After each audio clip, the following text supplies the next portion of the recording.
Alright guys, another day for surgery. I just installed this washer. But look at the drain problem here. The hot drain.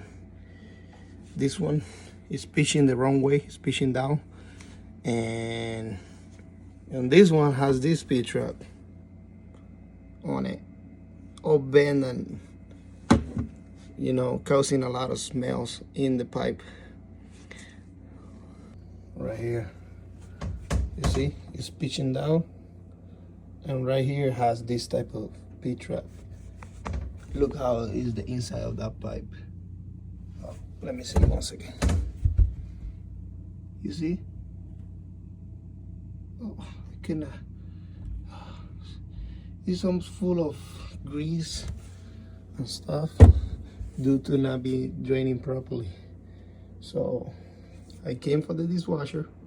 I just installed it, but let's do a better job and replace all these drains and make it right. 1 second. Surgery time. Ugh.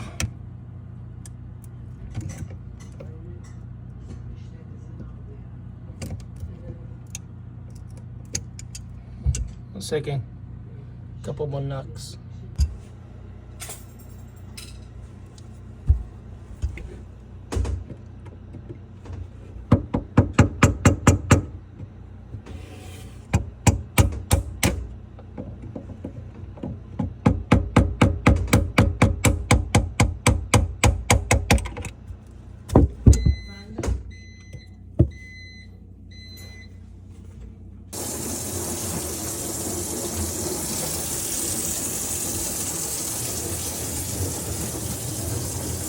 Much better.